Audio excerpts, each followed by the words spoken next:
Ladies and gentlemen, good day and welcome to the PNB Housing Finance Limited Q4 and financial year 2021 earnings conference call. As a reminder, all participant lines will be in the listen-only mode, and there will be an opportunity for you to ask questions after the presentation concludes. Should you need assistance during the conference call, please signal an operator by pressing star then zero on your touchtone phone. Please note that this conference is being recorded. I now hand the conference over to Ms. Deepika Gupta Padhi. Thank you, and over to you, ma'am. Thank you, Faizan. Good morning and welcome, everyone. I hope you all are doing good, you are safe and healthy. We are here to discuss PNB Housing Finance Q4 and financial year 2021 results. You must have seen our business and financial numbers in the presentation and the press release that we shared with the Indian stock exchanges, and it's also available on our website, which is pnbhousing.com. With me, we have our management team represented by Mr. Hardayal Prasad, Managing Director and CEO, Mr. Ajay Gupta, ED and Chief Credit Officer, Mr. Kapish Jain, Chief Financial Officer, Mr. Anshul Bhargava, Chief People Officer, Mr. Nitan Desai, Chief Centralized Operations and Technology Officer, Mr. Sanjay Jain, Company Secretary and Head of Compliance, Mr. Rajan Suri, Business Head Retail, Mr. Jatul Anand, Credit Head for Retail, Neeraj Manchanda, Chief Risk Officer, and Mr. Saurabh Suri, who is Head of our Remedy Management Group. We will begin with the performance update by the Managing Director and CEO, followed by an interactive Q&A session. Please note, this call may contain forward-looking statements which exemplify our judgment and future expectations concerning the development of our business. These forward-looking statements involve risks and uncertainties that may cause actual development and results to differ materially from our expectations. PNB Housing Finance undertakes no obligation to publicly revise any forward-looking statement to reflect future events or circumstances. A detailed disclaimer is in our investor presentation.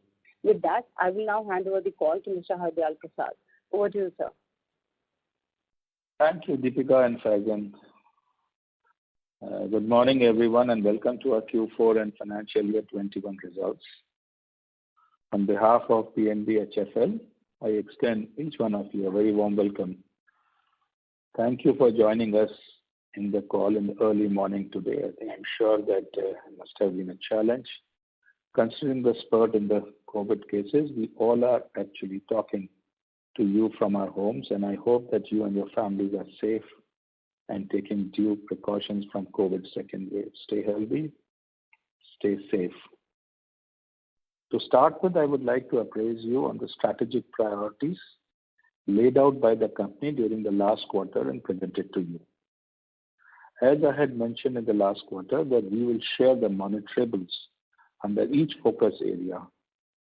This time, we have shared the same and will keep on updating the progress against them every quarter. These are important vectors that will help the company to achieve its overall strategic goal of a profitable and growing housing finance company. To start with our human capital, the company is in the process of further strengthening its management team through internal promotions and external hires as required for the execution of strategic priorities mentioned earlier, which are the business growth, including Unnati segment, focus on digital initiatives, advanced analytics, cost saving, etc. During the year, the company hired Head of Collections, Chief Information and Security Officer, Internal Auditor, and Head of FP&A. We are reconfiguring our retail and corporate risk management function. The current ED, Chief Credit Officer, and the Chief People Officer are moving on from the company. With the CRO already in place, the company has also initiated the process of hiring a Chief People Officer. The company has already hired a senior person to lead the strategic transformation, a project called Ignite, for which the company has hired a consultant also, as advised earlier. On the capital, PNB, the promoter of the company, informed PNB HFL on February 19, 2021 regarding its inability to participate in the fundraise. However, it was also advised that the company should continue with the capital raise plan, which was an enabler. The company initiated the process of evaluating multiple options for the capital raise. However, due to the silent period, it could not complete its process.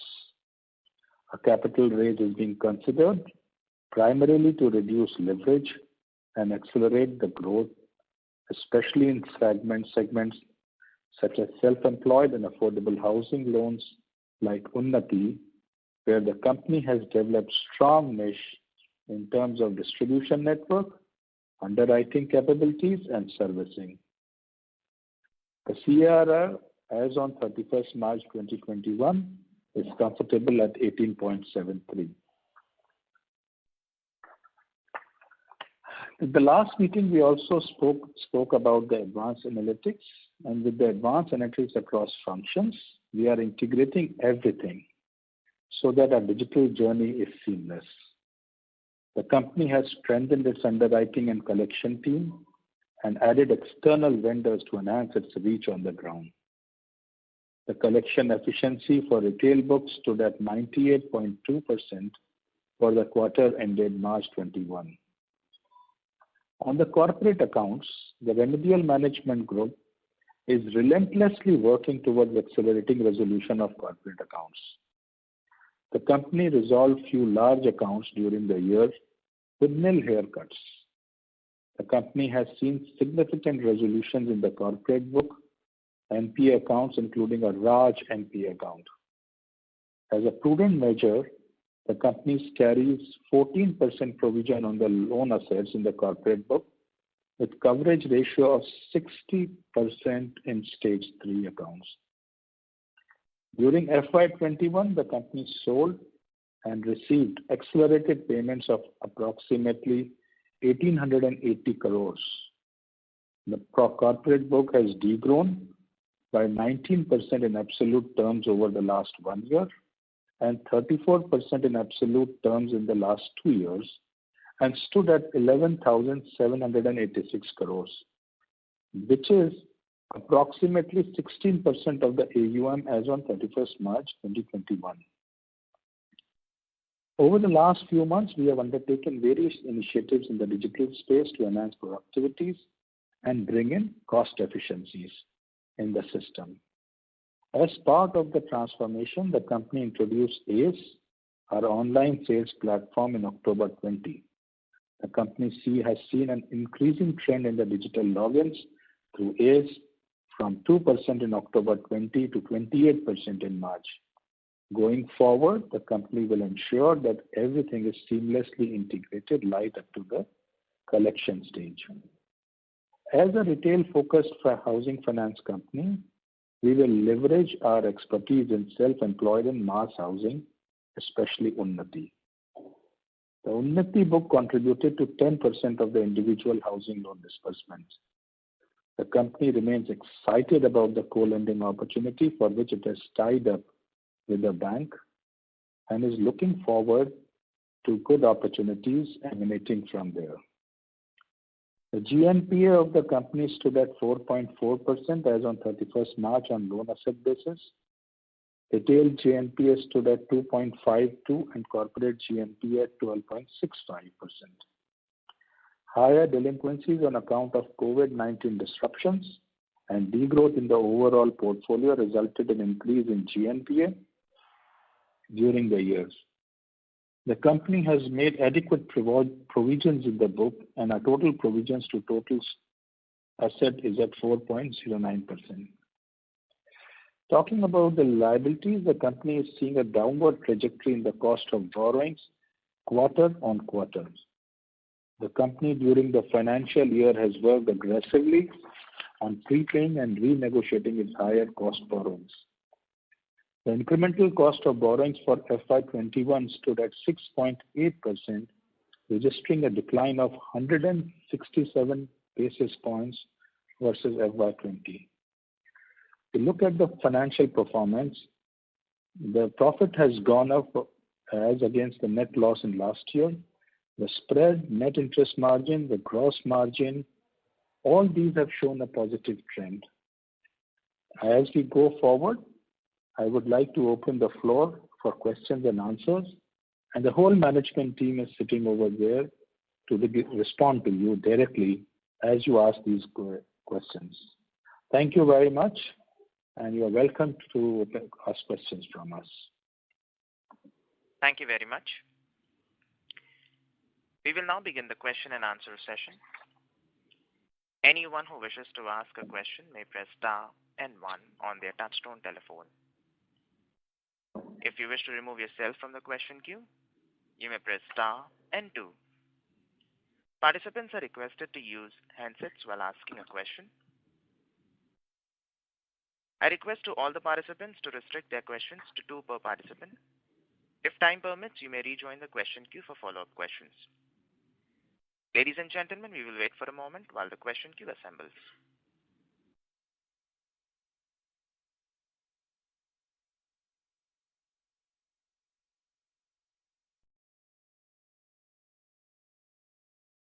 Reminder to the participants, anyone who wishes to ask a question may press star and 1.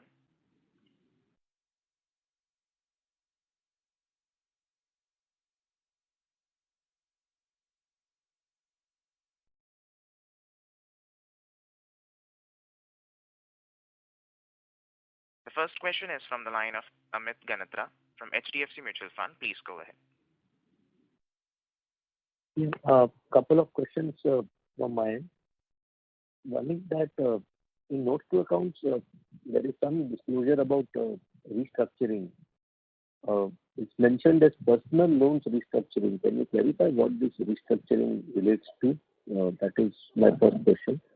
The second question is on, can you also provide information on, full year gross slippages? How do they compare to previous year and the recoveries and upgrades during the year? So these are my 2 questions, sir. Neeraj or Ajay? Yeah, good morning. Good morning. On the restructuring personal loan, these are the COVID restructuring under the RBI framework, the guidelines which came out with the RBI, and the personal loans are basically other covering with the retail loan. May I know your second question? These are secured housing loans, or these are actually personal loans? Our entire portfolio is secured. We don't have any unsecured portfolio. It's all retail loans, home loans, and LAP joined together. Okay, so 1,000 odd crores restructuring has been done. It is a 1386 around crore of the restructuring has been done in the retail side. 1,300 crores. Okay. And the second question about the... Can you please repeat the second question? The second question was the slippages during the year. How do they compare to previous year, and the recoveries and upgrades? The MD has already talked about that due to the COVID implications, there is a rise in delinquency. Our delinquency and NPA levels have increased. We are at 2.5% of NPA in the retail book. And in the wholesale, in the corporate side also, our NPAs are at 12.65%. In terms of the recoveries, there has been a significant improvement. We have seen a positive traction and movement in our retail and corporate book in the last quarter. The collection efficiencies have increased significantly. As MD talked about, we have resolved few large ticket accounts also during the last quarter. Flow data you are not able to share right now? Sorry? Flow data? The flow of, generally, that is available in the annual report anyway.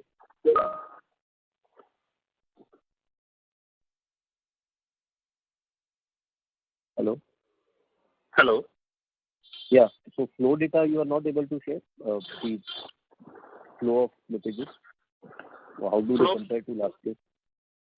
See, as I told you, there has been a slippages, but there is in the last quarter there are the very, very positive traction in the collection efficiencies also. Your voice is actually cracking. No. So I understand that, but I just want to compare that how the flow is as compared to previous year.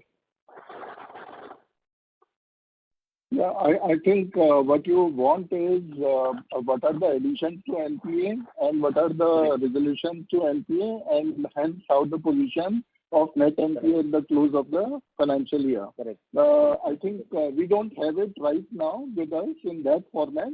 We will share that post-earning call by way of circulation, the additions and the resolutions data. What Neeraj is saying is overall the resolution rates are looking good, particularly in quarter 4, and within quarter 4 also, if we dissect and see March number is giving a lot of confidence to the company that we are back on the track. Particularly, in corporate book, if you look at stage 2 and stage 3 number, while stage 3 has remained static, stage 2 there is a significant improvement from the previous quarters and previous year. We have only 2% on DPD basis, only 2% of portfolio in stage 2. So we will share the net additions and subtraction of NPA, that walkthrough of NPA by way of separate circulation. And can I ask one more question? Please. Hello. Yes. Or should I follow up in the queue later on? You can ask, please. Okay. Whatever disbursements that you did during the fourth quarter, if we exclude the disbursement done for affordable housing loans, what would be the average yield at which this disbursement would have been done? Yeah, so the average, so the average yield for our disbursement is a 9.22 crore, 9.22% in retail. This excludes the Unnati loans? Yeah, this excludes the Unnati loans. But my question is that generally, right now, prime housing loans are being done at around 7% odd. If your average yields are still 9.22%, what kind of, customer segment are we catering to? And, what kind of asset quality risk then, it further, exposes to? So if I give you a breakup, you will understand that, it's an average yield. So if you see a salaried home loan yield, it is at 8.70%. Okay, and if you see a self-employed yield, it is a 9.17%. So total home loan yield is at 8.86%. So that is our 8.86 is the home loan yield.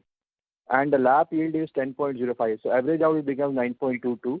So it includes LAP also. So if you see, we are catering to mass housing as pointed out, and that's our forte. And we are moving a segment where we are doing majorly loans up to 30 lakh rupees. And yes, we are not diluting on any of our norms for that matter. Our CIBIL score, if you see, most of the business happens above the CIBIL score of 750. So rest be assured that we are not diluting on any of the norms on. So we are maintaining the quality as far as sourcing is concerned, and underwriting standards are as it is where they were. So there is no dilution on that front. I think, responding to you, the incremental business of the leading banks is coming at that level. However, we also have our own strong strengths where we are able to deliver.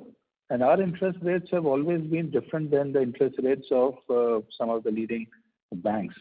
So today what you are talking about, 7% prime and all that, we still have prime borrowers, but our interest rates have always remained a little over the least that some of the banks have been quoting because of the CASA advantages and other things. It's not just the cost, the rate at which a customer comes. There are a lot of other things that go in terms of the servicing, debt, efficiency, and other things.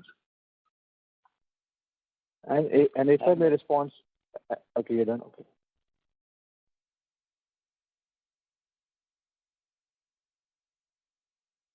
Mr. Ganatra, is that answer your question?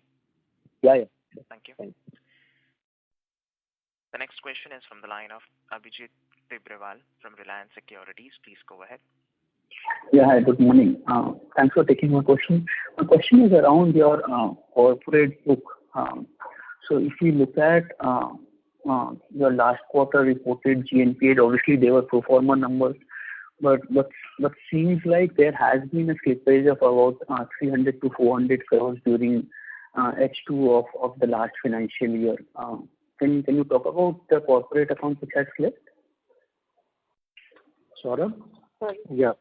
So, if you look at the numbers last reported, there were pro forma NPAs, and we had not given staging of pro forma NPA between retail and corporate.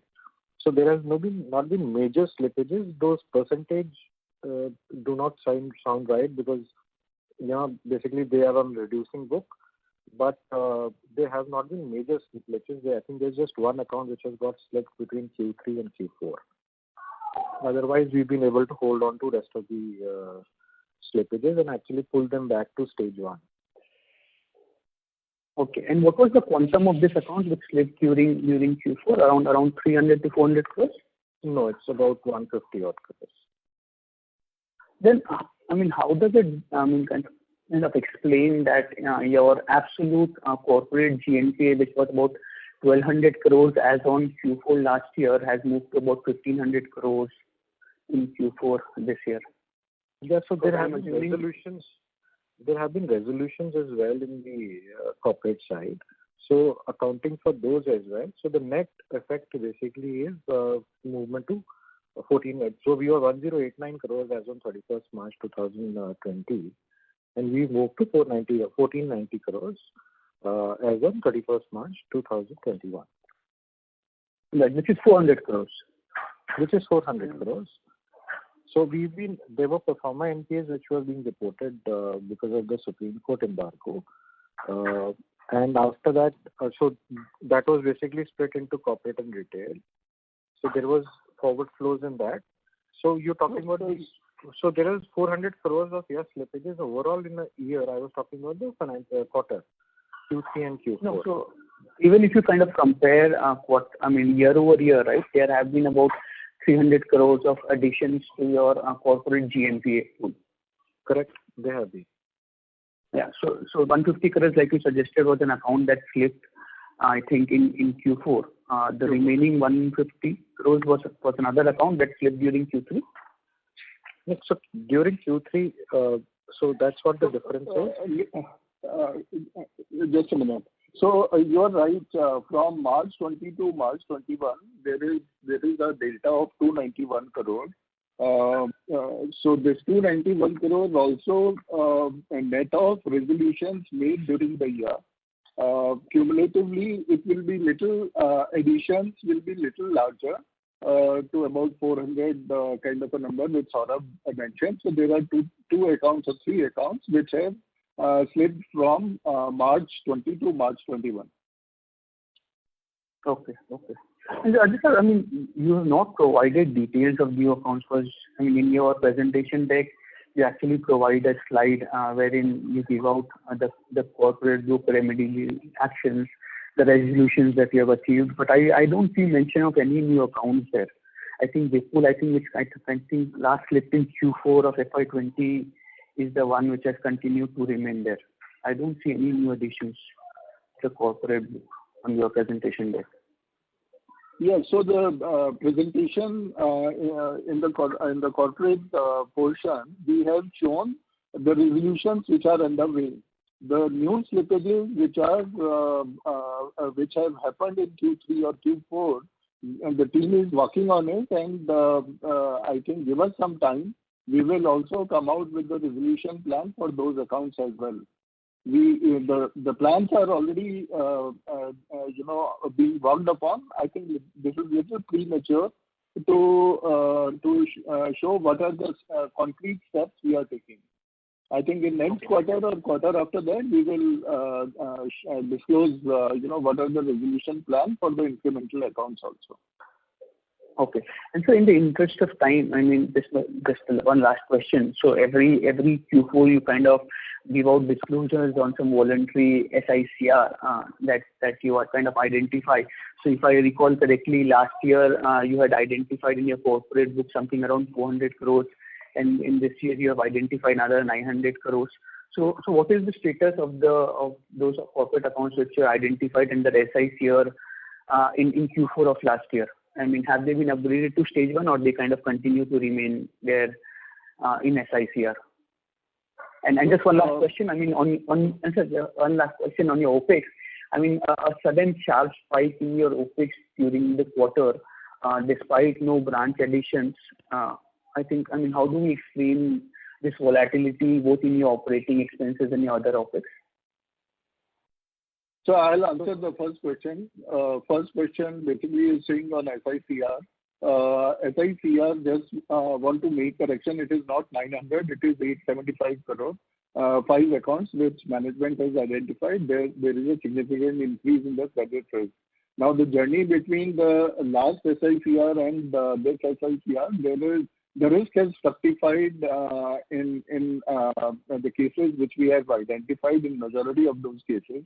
Risk cases, 1 or 2 cases, we have either carried forward into the new pool of SICR, 875 crore, or they are part of stage 2.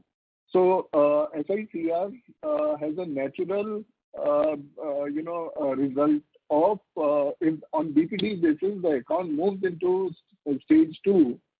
We don't classify that as SICR. SICR technically means a stage 1 account, which is for the risk associated with it, we push it to stage 2. Now, if there is a natural transition because of DPD into stage 2, then it loses the color of SICR. The risk is fructified. Right. So we cumulative of previous year, this year, we have identified 875 crore, which we have shown in part of SICR for closing March 21 number, and the 400 crore incremental number which Saurabh just mentioned also includes SICR of the previous last financial year. Sure. And on the OPEX bit? Yeah, hi, this is Kapish here. On the OPEX, we have been tight on our OPEX and been making sure that we are very diligent on our spends as well. The only reason why the OPEX you've seen a marginal increase in this quarter is in line with our conservative approach to provisioning for our assets. We've also done provisioning for the stock of acquired assets that we have through SARFAESI and other measures, and on them we have done additional provisioning of around 25 crore, which is adding up to the overall operating expenses when we do our disclosures. So these are not business expenses, but these are more around provisioning that we have added up in line with the way the market is.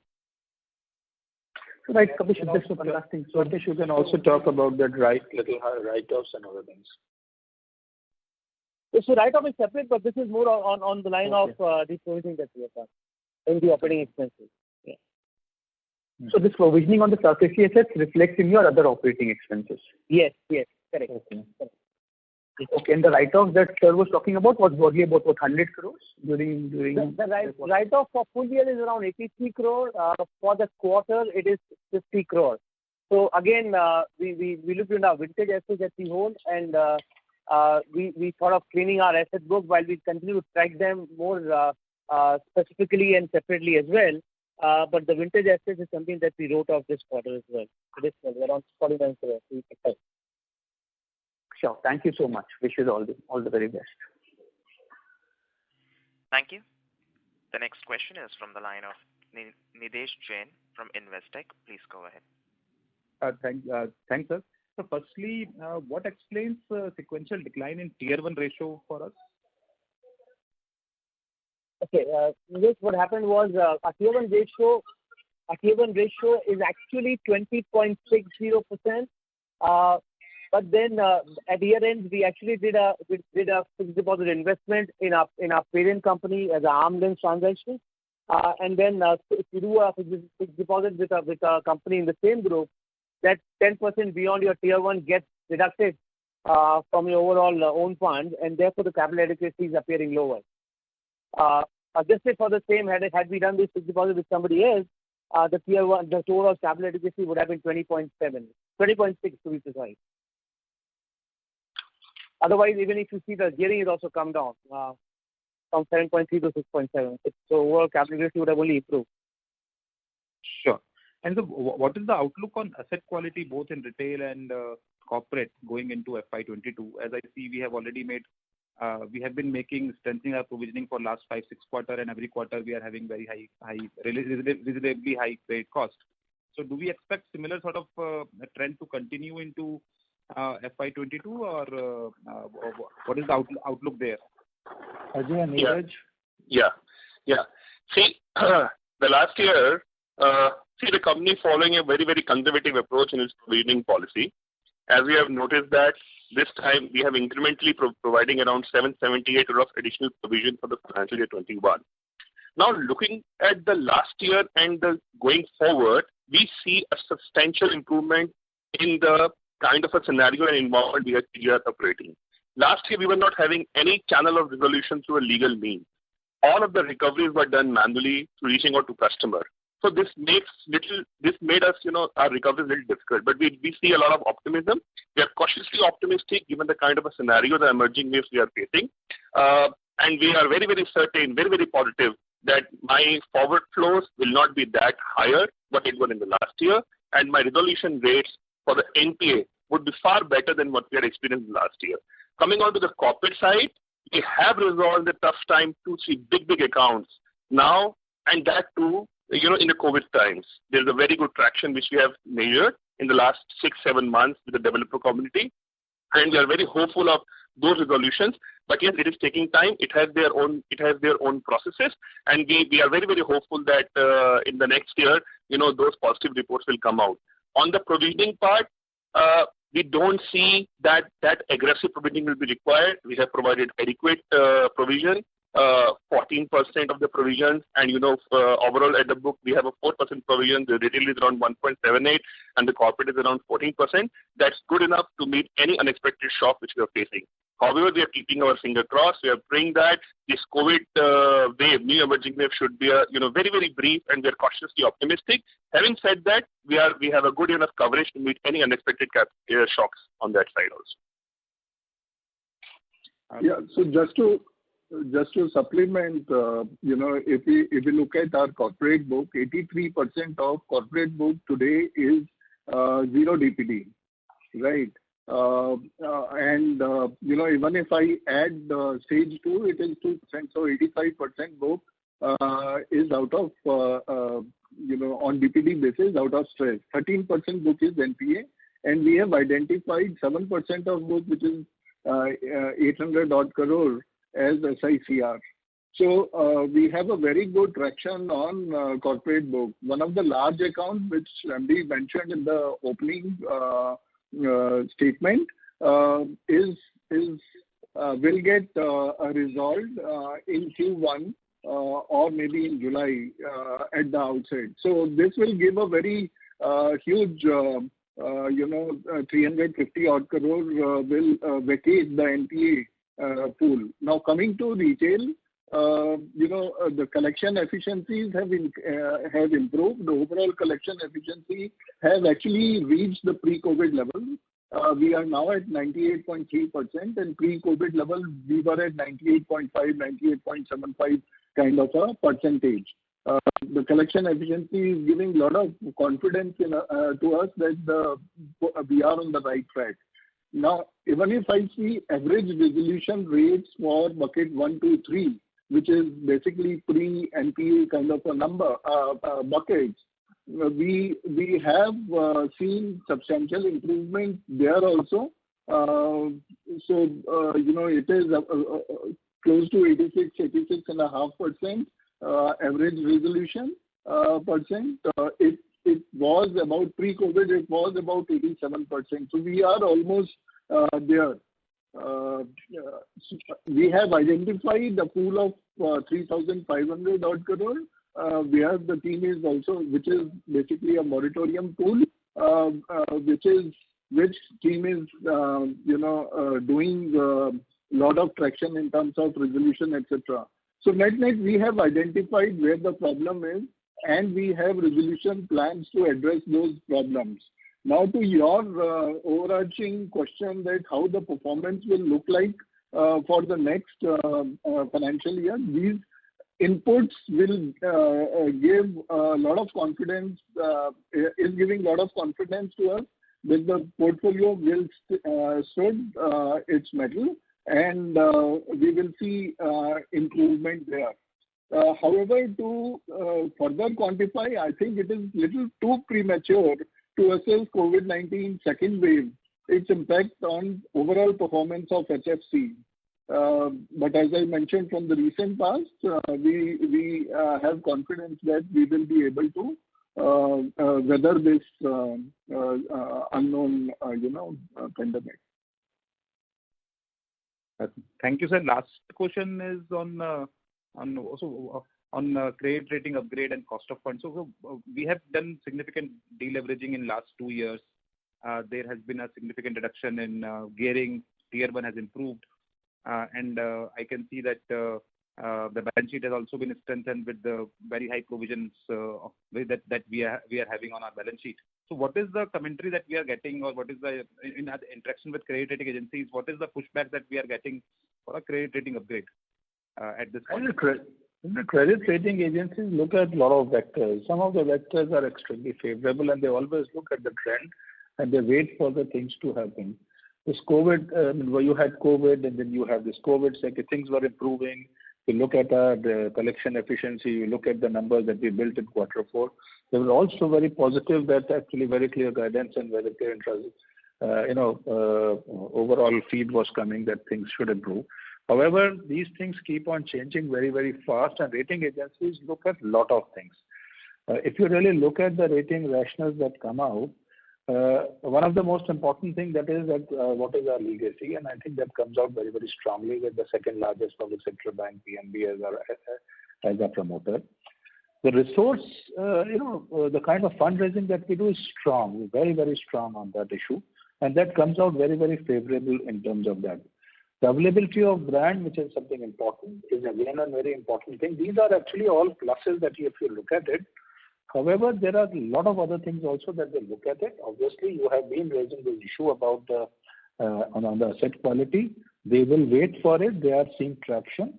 So they are waiting for the asset quality to improve. If there are risks, they are like to watch on it. Obviously, all this leads to the profitability, which is again one of the most important things. The liquidity again remains strong for us. We have ensured, and we have been able to renegotiate with all our lenders. I think overall, if you look at it, these are some of the important things that one looks at it. We remain continuously engaged with the rating agencies, and we continuously give them that comfort that the company has solid and good control over what it is doing. It's just work in progress, and as we move forward, things will improve. Some of the things that are likely to happen in terms of the resolutions that we are doing, in terms of the collection that we are doing, in terms of digitization, in terms of the improvement in the business that we have done it, I'm sure that all this will be recognized, and going forward, whenever the reviews are coming in, they might think after maybe 6 months' time that their company has demonstrated, and we will be more than happy in case there are positive actions that are taken over there. And any concern on the capital raise from the rating agencies? Is it required, despite the gearing has come down quite significantly? Do you think the capital raise is required? We are continuously talking about it with them and telling them that both these things are very good in terms of the gearing and the CRAR also.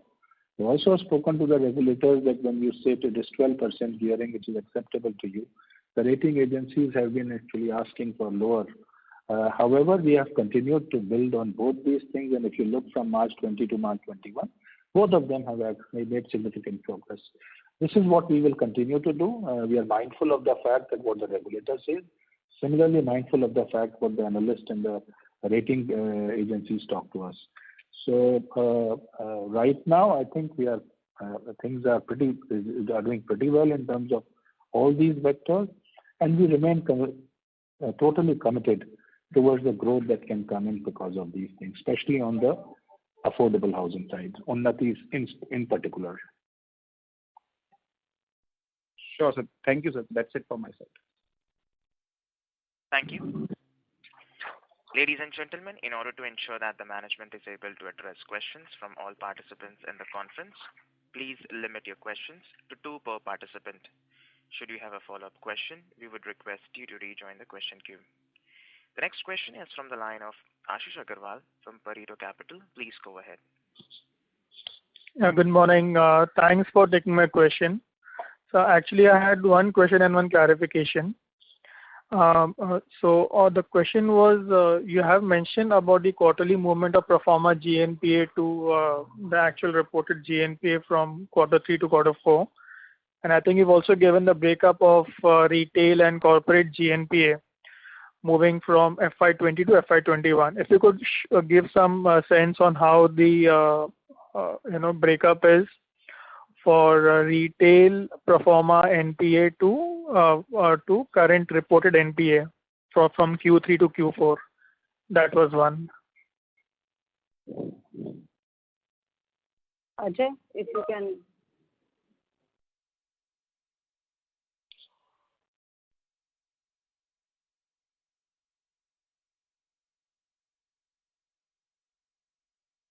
Neeraj or Ajay? Neeraj. Neeraj side. In terms of the pro forma NPA, for a quarter 3 to quarter 4, we have got in the pro forma NPA some resolutions also. It was in the retail side, we were having the NPAs of around 1,400 crore, which today stands at 1,271 crore. So there's a resolutions in the retail side. Okay. Thank you so much. And just one question again, more on sort of a clarification. You didn't mention about it, but there was some network issue.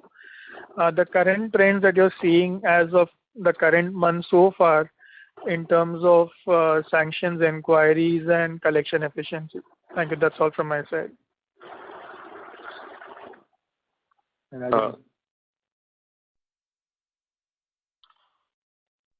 Ajay, request if you can answer. Collection efficiency, as I mentioned, has gone to 98.3%. This is average of the last 3 months, and it has reached close to 99% in the month of March. So within Q4 also, we see the collection efficiencies are improving, have improved actually, and we expect this to continue for the near, for the next few quarters also. Similarly, average resolution rate, which I mentioned, about 86.5% average resolution of bucket 1, 2, 3. There also we see traction, and within Q4, March number is higher than the average of 3 months. That's right. So I think you've given the March numbers in the presentation also. I saw that. I was actually looking for any sense on what's happening in April month, because the wave has really hit us harder in the month of April. Till March, things were still under good control. Yeah, so March still we are on 28th, and the collection team is working on it. If I see a lead indicator, which is a bounce rate, which was in next days close to 5.96%. Thankfully, our cycle date is 5th and 10th. Majority of presentation happen on 90% of presentation happen on 5th and 10th, and it was the significant this thing of the COVID scenario which has built up. So luckily, the bounce rate has improved for April also, and the team is working on the collection. Yes, there is an impact of field collection, but we are keeping fingers crossed. I think April we should be able to match March collection efficiency numbers. Thanks. And on disbursements? Rajan. Current trends of sanction. Yeah, so disbursements is moving in a right direction, and we were seeing increasing trend after the month of August. We saw that the numbers are moving, and it was on a very good trend that we saw the numbers moving. If you see the numbers trending from quarter 1 from 694, it moved to 4103. And in the month of March, we closed with the disbursement number of 1,550 crores. which in itself was a number. And if you see a Q on Q4, it was a 50% increase over Q4 to Q4 numbers. So that way, number trend was looking very healthy. Now with this pandemic coming in, I think we have to restart our engine. So that's about it. Yeah. Thanks so much. Wish you all the best. Mr. Agarwal, responding to the two of your questions, which are very pertinent. The kind of traction that we saw both on collection and is continued in April also. Up to 15, there was no issue, and we did pretty well in terms of that. Since then, you have seen partial lockdown across India. Some of the cities are closed. We have been monitoring every state by state, and we have realized that there are certain centers which are open. It's only the 9 states which are badly affected, which are contributing to severe number of COVID cases also. So we see that there is some amount of traction that is happening. But I think overall with the lockdown, there is going to be a little bit of an issue in April. I don't think that one should really look at it, what is the number that is going to be in April. It's a question of how quickly you can bounce back. The COVID has taught us what we needed to do in quarter 3 and quarter 4, and how we need to actually adjust to our strategy. I think we have done that pretty well, and we will continue to push that to see to it that the moment that our normalcy returns, hopefully I think the peak should take place in the next 7-8 days. We will come back and we will demonstrate once again that the collection efficiency as well as on the disbursement and acquisition, that the strategies that you have, especially the digital acquisition strategy, digital collection strategy, they come in good state to the company. Thank you. Sure. Thanks so much. Wish you all the best. Thank you. The next question is from the line of Kunal Shah from ICICI Securities. Please go ahead. Yeah, thanks for taking my question. Just want to understand more on the stage 2 part. So particularly on the corporate side, how has been the flow on the stage 2? Are these like the newer assets or maybe last year also we saw almost 1,000 odd crores. It's still continuing at 1,200 odd crores of a stage 2 in the corporate pool. So how much should we be worried about this stage 2 flowing into stage 3? And same way on the maybe even so, is this 875 crores included in the stage 2 assets, and we should see the positive trajectory out there? So that was the first question. Yeah. Yeah. So on the stage 2 part.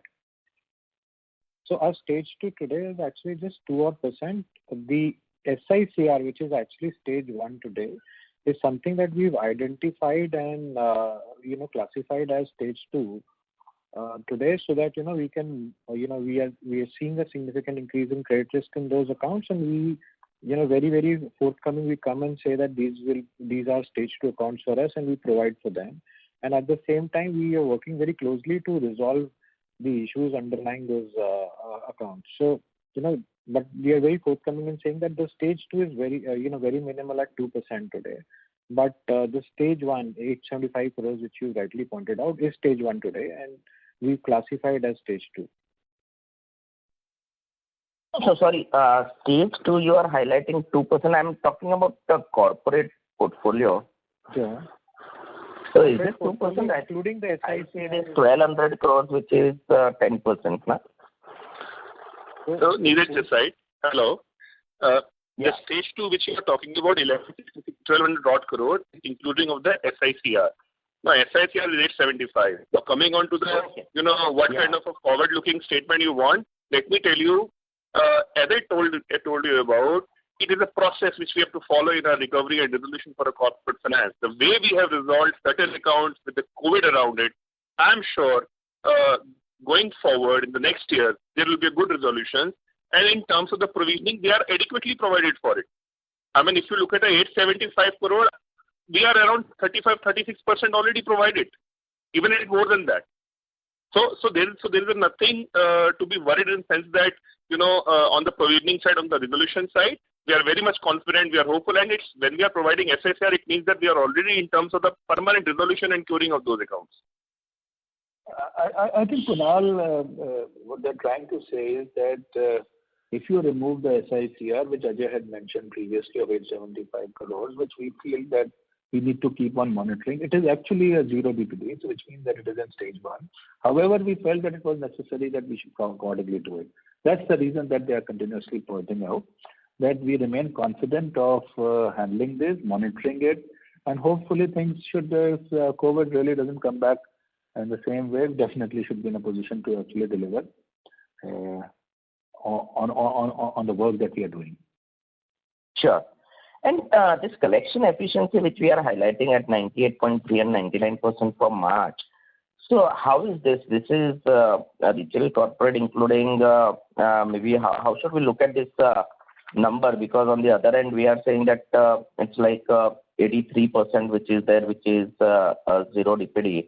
So just trying to correlate 99% with the overall stage 2, stage 3 assets which we have.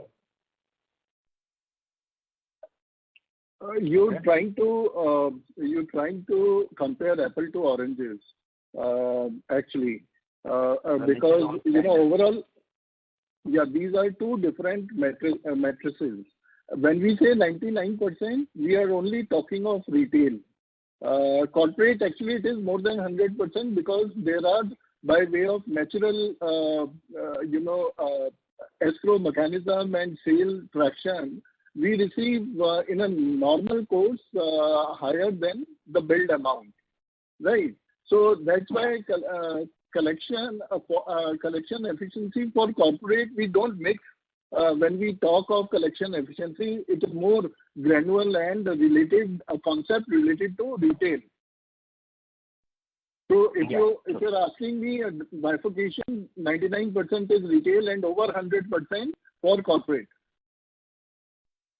Okay, got it. So this is only retail out there. That's right. Okay, and corporate, how it would have moved over last 3 quarters if I have to look at it? Maybe just because I think in other HFCs, the efficiency or maybe the collections on the corporate were much on the lower side. So how would have been the movement? Today I'm saying it's 100% plus, but how it would have been, say, getting into Q2, Q3 and Q4? I think Q2 it was 92%. Saurabh, you would have the data with you. Yeah, so Q3 was 91%. Q2, if I say so, was mainly with the Morat period. So that number it was Morat, Yeah. So Q3, the comparative number would be 91%, and it's crossed 100% for us in Q4 because of more than better escrow collections and escrow sharing that we have in place. Okay. Sorry, so again, touch upon in terms of the credit cost. So are we now comfortable with, so this was asked earlier also, but again, just want to maybe get the clarity. So on the corporate, given that 30% of the stage 2 and almost like 60% of stage 3 is covered, and on retail also we had done 11-12% on stage 2 and 30-odd% on stage 3. So are we comfortable in terms of the credit cost and no further credit cost would be needed? And whatever provisioning was this quarter, this was largely because of the recognition which happened after the classification of the pro forma. So would that are we enough confident about it? Yeah, pretty much you're on the dot. I think our journey on provisioning and credit cost, we both in retail and corporate, we have done. In ECL, the ECL or provisioning for CF actually is 14%. We made aggressive provision in stage 1, 2 by applying management overlays. And for stage 3 also, we increased from 40% to 60%, predominantly to keep net NPA at sub 2.5 level. For retail also, 1.78% coverage is a healthy coverage. We have further stress test PD LGD for getting these numbers. So from FY22 and 23, we expect the credit cost to come down. We would like to see the credit cost coming down to 35-40 bits. But given the COVID, thing is still going on, we expect it to be around 70-75%, to be on a conservative side for next year. Sure, this is helpful. Yeah, thanks a lot and all the best. Thank you. The next question is from the line of Shalini Vasanta from DSP Mutual Fund. Please go ahead. Hi, good morning. This is Vivek. I had two sets of questions. The first, goes back to the first question that was asked by the question answer session. Could you please give us a little more texture around the customer that you target? Because the customer is obviously paying a higher rate, given the fact that mortgages are always advertised at an extremely low rate. Why would the customer come to you? Do you see a lot of business transfers? In terms of repossessions, is it good for this customer or not? So that is the first set of questions on the customer. Why would they come to you? Business transfer. The second question is around support from the parent, one of the sponsors, PNB. We understand that they couldn't participate in the capital raise, but do you have arrangements, given the fact that they also do their own mortgage lending, anything to do with loan buy down, securitization, or coordination? Thanks. These are my two questions. Yeah, you can take the initial question. And co-lending also part, you can take that. Yes, sir. As I pointed out earlier also, the rate of interest do play an important role. There is no doubt about that. But yes, we have got many of our USPs where we are good at. So we have got a very strong distribution network, number one. Number two, for the customer segment, we have been very transparent in our approach to a customer. We in terms of charges that are there, in terms of all those things, rate of interest, everything, we are very transparent that way. And the turnaround times which we offer to a customer for sanctions, they are best in class. And kind of certainty that we give to a customer on the loan amount, as we have got a lot of training done to our staff which is there on the field. So they give a kind of certainty to a customer. So customer is pretty sure of what he is getting. And again, the approach that we have with dealing with a customer. So all those things, definitely play an important part. And as I said, we are not very way off from the competition. Earlier also, we were kind of 30-35 bits higher always. Initially also, if you see our past record, we were always 30-35 bits higher than the competition. Yes, lately it became little high on that front. But yes, as we have got many USP, and the customer service is one of the most important criteria right now. We have moved into a digital space where everything customers can get digitally, right from all the statements and accounts and all those things he can get digitally. So all those things, if you see, put together as a package, customers would like to come to us. It is not that, and obviously the kind of trustworthiness that customer has on us because of a strong lineage. So I think that all this that would put together, I think a customer definitely comes to us. And I was just mentioning earlier also, we are talking about just rate of interest. But yes, as I said, quarter on quarter, if you see, we have been giving some kind of leeway on the rate of interest also. It is not that we have been just static on the rate, we have not reduced it. So we have done reduction on rate of interest also, and that has also led us to get more business. And as I said, in the month of March, we have closed the numbers of 1,550 crores, which itself is a good milestone for us to move forward. On second co-lending. Yeah, on the second part, on the co-lending piece, you said how is PNB thing managing? How is the PNB thing going on? So we have got if you see RBI policy, we are not allowed to do a co-lending piece with the parent bank. So that is one. Parent. So we cannot do with PNB, but yes, we are moving in with one of the banks, one of the big banks, and we have already done a tie-up with them. It is there in the public domain also now. And secondly, we are talking to one or two more institutions where we want to get into a co-lending piece, and it will be a very strong thing coming for the future at a strategy point. Okay. I think Jatul, if you could also talk about this the underwriting and everything and the PAT and efficiency productivities. Why the customer comes to us? Correct. So as already talked about, the customer does not only looks for the rate of interest. It is a turnaround time, the way he is dealt, the transparency in the system, right from his file gets in, and the engagement with the customer, whether through messaging or other digital means, till the time of sanction and disbursement, that also holds good. And as you said that it is not the balance transfers coming in, we are not targeting as such, much of balance transfers. Our endeavor is to, cater to the customer directly, and that is what is our main source of business on month-on-month basis. And so these are the quality parameters and the digital interventions which keep the customer engaged and hooked to us. So we ensure that the turnaround times, if you see, the 80% of the cases we do in around less than 4 working days, irrespective it is salaried or self-employed. So that's a clear differentiator in the market today. Sir, thank you for a detailed answer. I meant business transfer out. I mean, you can get the customer, but then again, you might go shopping for a lower rate and move out. So that was one of the issues. And then about repossessions and whether in your customer segment in the affordable home is more difficult than the normal salaried home loan segment. See, that has always been the nuances of this trade, I would say. And if you see the business transfers coming in, business transfers going out, it is how you deal with the customers, even the post-sales service. What is your level of engagement, how you retain, whether you are able to assess customers' future needs also, because it's a long-term loan, customer always needs a top-up also. Many a times customer goes in for, this. So we have a lot of internal, digital tools we have to, and which we use to our advantage, which gives us the triggers which customers are looking out for loans, etc.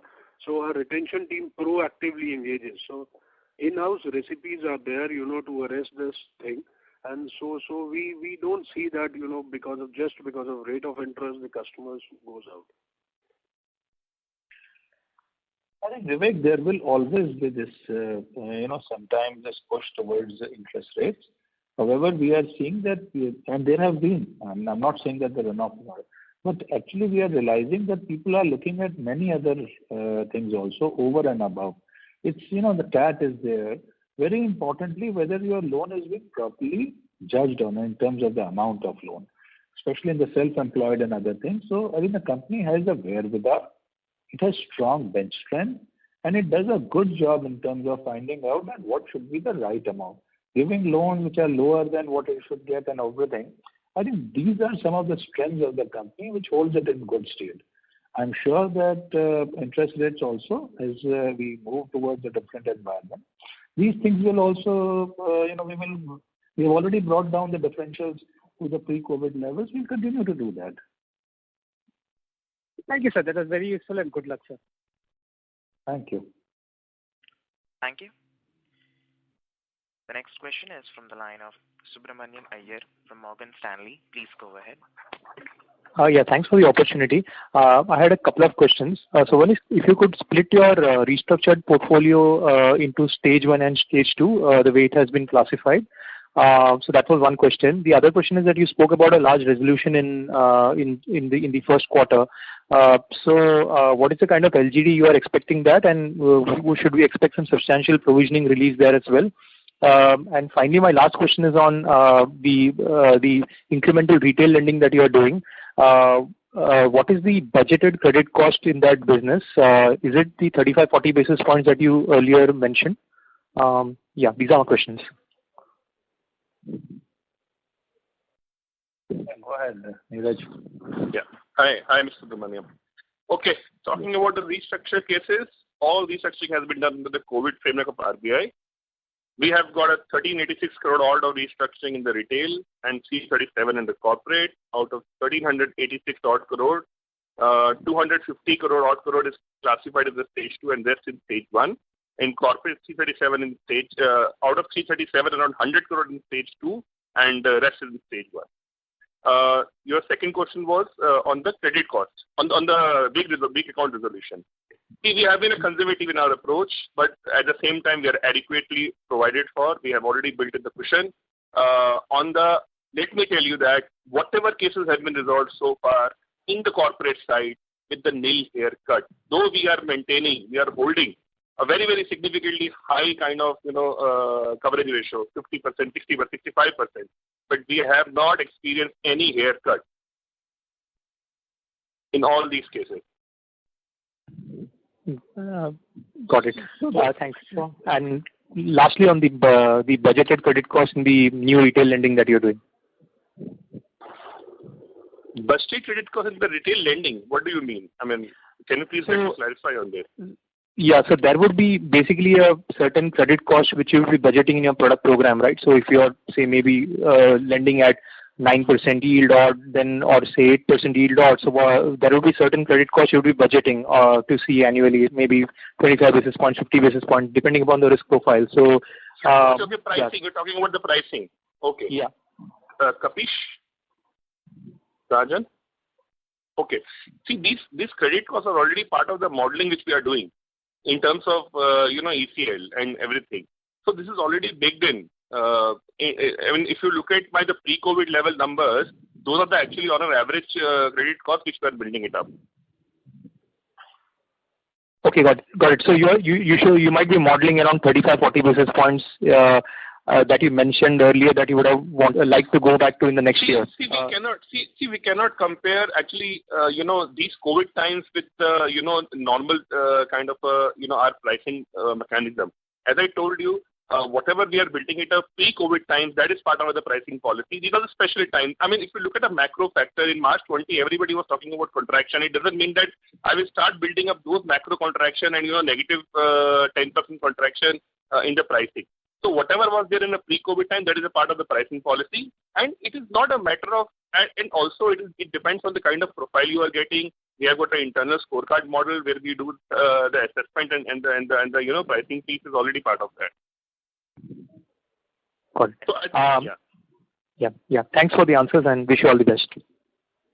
Thank you. The next question is from the line of Avinash Kumar, individual investor. Please go ahead.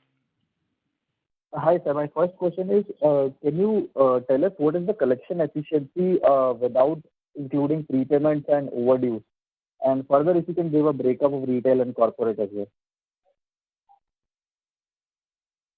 See, it is always a collection efficiency that will be measured at the system. Sorry to interrupt you, Mr. Gupta. The audio is breaking from your line, sir. So the way we calculate collection efficiency and is basically, billed over amount collected over billed amount. Now the way system is configured out here, if I start removing overdue amount collection, it does not segregate the current due also. So there is some limitation of getting the correct. So if there are 3 EMIs due and the customer pays 3 EMI, we will consider everything in the numerator for calculation. Ideally, what you are saying is take 2 out and consider only 1. The present system does not have that functionality. We did a manual check a few months back. The delta between what we are saying 99% and if we remove overdue, intuitively I'm just calculating and telling you is about 95-96%. Having said that, we will again calibrate this number by removing overdue amount and we'll share the exact number post this call. Sure, sir. So can you also calculate excluding Mr. Kumar, prepayment sometimes it goes beyond 100% also because the way you look at it, but that's not the way actually the collection efficiency is looked at. It can go beyond because the moment you say that it's going to be overdue also added, sometimes the bill and everything, because there are some old overdue and what you have billed today. So hope the way we calculate is very clearly the amount collected over the amount billed. We can dissect this data, we can look at a lot of other things, but that in any case get reflected into the stage-wise distribution as well as in the NPA numbers that I want to follow. Sure, sir. Can you also, once when you're calculating excluding overdues, can you also do excluding prepayments also for the collection efficiency? See, we have already prepayments in retail. We have already, we don't consider that in the numerator. So it is already discounted prepayment. In terms of corporate account, any bulk payment, any payment received on account of bulk security release, etc., we don't consider. But in escrow, because of escrow sharing, if the developer is able to sell more and recover more from the customer, and hence the inflow in escrow is more, even if his due is about 100 rupee, I may end up collecting 110, 120, right? So for me, I can't segregate that 120. It is a BAU for me for corporate accounts.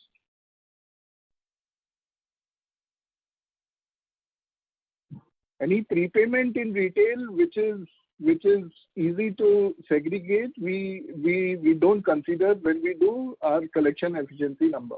We don't include that. Thank you. We'll take the next question from the line of Deepak Mittal from Edelweiss. Please go ahead. Hello. Thank you for taking my question. So my question is to do more with the long-term ROA, ROE that you expect this business to produce on a steady-state basis. So I know the current focus is more around asset quality and just keeping control of what we have today.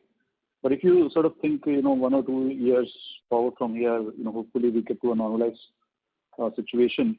What kind of an ROA do you expect, and how will they be kind of split from, let's say, corporate book versus retail book versus the Unnati book? Could you comment on a little bit on that? I think, Kapesh, if you could speak a little bit on the ROA, and then the future, Ajay or Neeraj can handle about it. As you've seen that our corporate book has come down, and with the corporate book coming down, we get the opportunity to lever more. MD highlighted earlier in the call as well that there's this disconnect between what the regulator allows us and what the rating agencies are more pushing for in terms of gearing. But I'm sure with more of retail and more of the home loan portfolio, we'll be able to gear more, which helps me in my ROE. And with all the effort that we are putting in, we have upfronted our credit costs already in the last couple of years. And as the market settle down, this will be more normalized. And the cost is something that we have been also working on very, very closely. Somebody would argue that the retail might have a lower yield, but then it also gives me the benefit of higher gearing and lower cost of borrowing as well. With all these, we would think that we would get to an ROE which could be in the range of around 1.5 to 1.7 over the last 1 or 2 years, over the next 1 or 2 years. And with a gearing which could potentially touch around 7.5, 8, should give us that ROE of around 15%. Yeah. So that's something that we see, and there could be additional elements which could come in, which could play out and give additional push-ups as well, whether it's coming from co-lending and few other elements as well. Yeah, but this is how I would see it should look like. Sir, on the business, yes. So ROA of 1.5% at a gearing of 7, I don't think will exceed the ROE of more than 12%, right? No. So I'm saying a range between 1.6 to 1.8, right? And then a gearing which could touch around 7.5, 8 times with higher share of retail. Retail, we already brought it down to around 85%. That's what we talked about in the beginning of the year as well.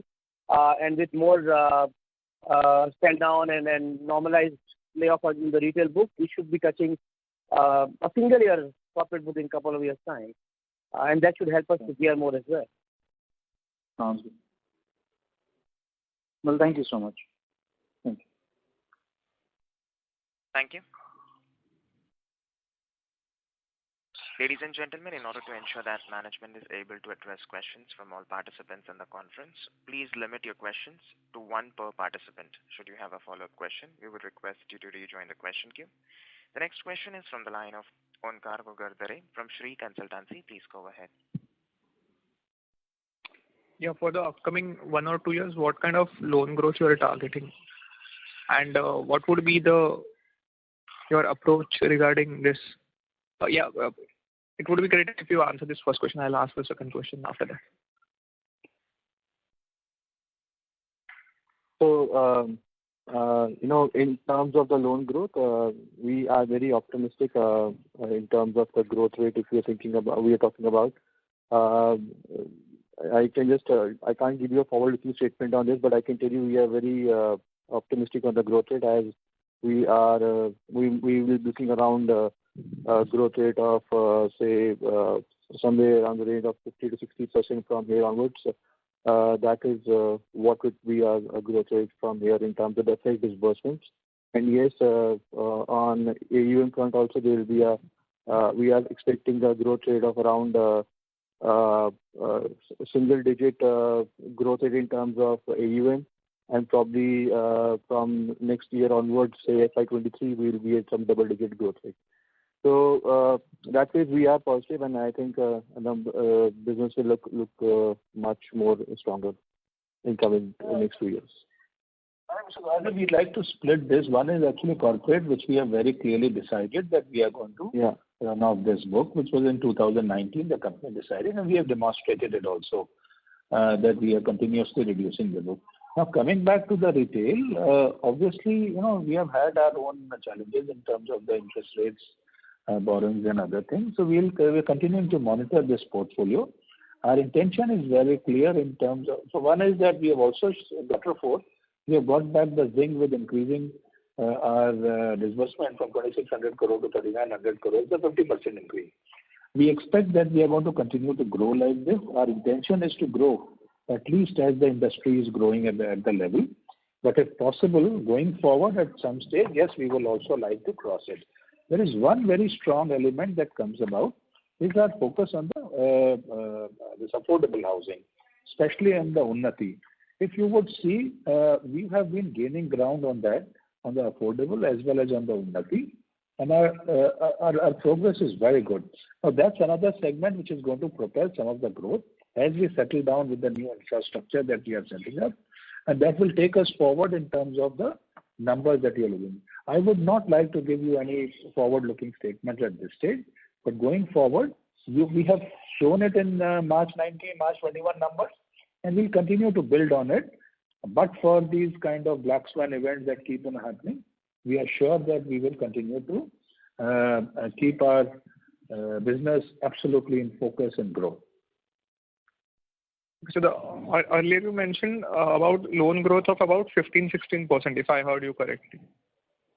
No, actually, that is what he mentioned was that the disbursements part should be, we'll work on the very, very high disbursement numbers as we demonstrated in the quarter 4 with a 50% increase YOY. Now, I think that is important. The industry is not even growing at that level. Industry is growing at a much slower level than overall.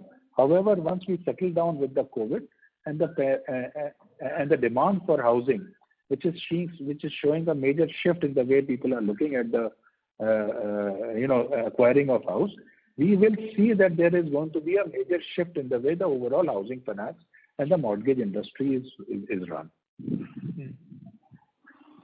Okay, and as far as the earlier participant's question on ROE and ROA, I mean, how does that math work out? Because around 1.5, 1.7% of ROA and gearing of around 7 to 8, it doesn't go about 12.5 to 13.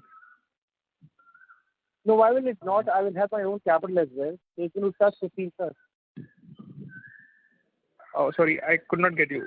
Sorry? If I talk about a 1.7 of ROA and if I talk about a gearing of 8, then I add up my own capital. Oh, okay. That's the gearing, yeah?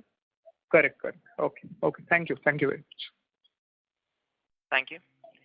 Ladies and gentlemen, we will take the last question from the line of Vinayak Sangvi from Citibank. Please go ahead. Yeah, my question is around, while the capital adequacy is very comfortable at the moment, just some color if the management can share around the timing of the proposed fundraise. That would be helpful, and essentially the participation of the promoter group excluding PNB. So not the promoter group, the private equity name. And second, if we can get some more color on the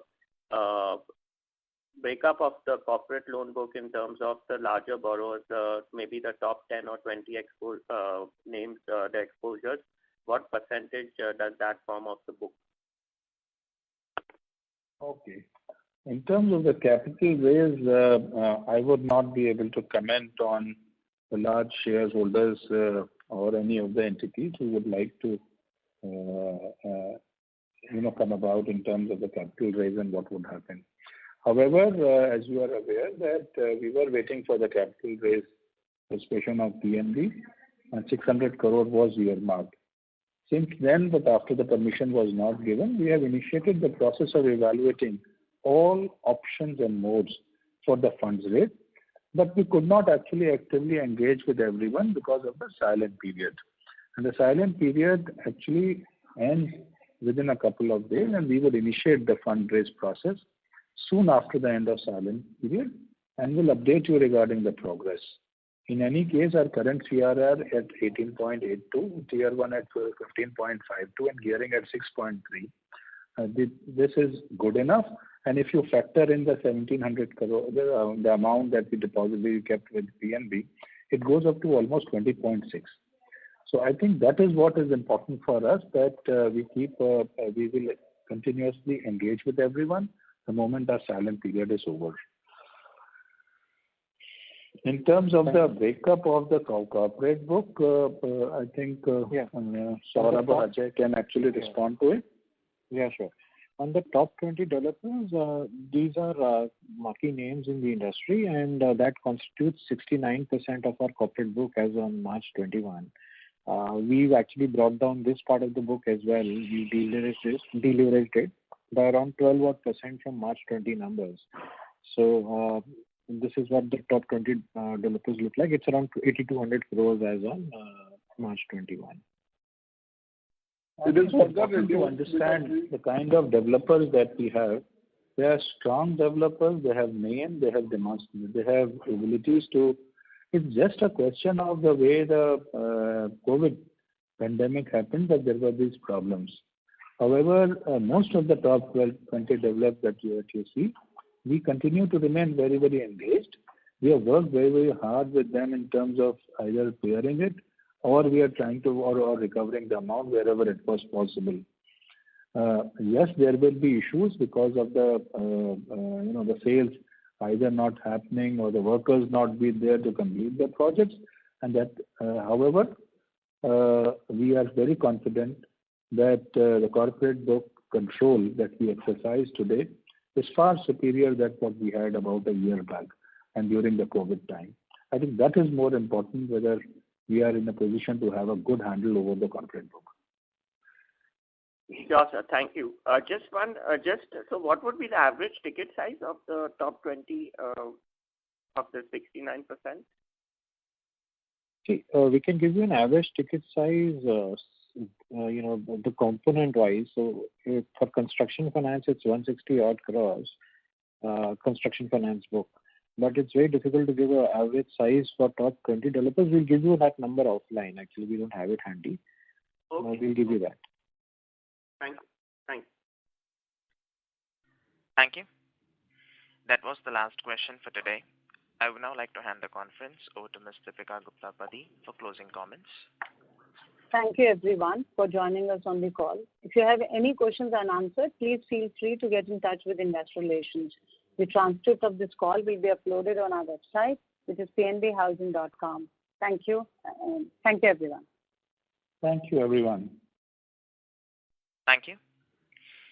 Ladies and gentlemen, on behalf of PNB Housing Finance Limited, that concludes this conference.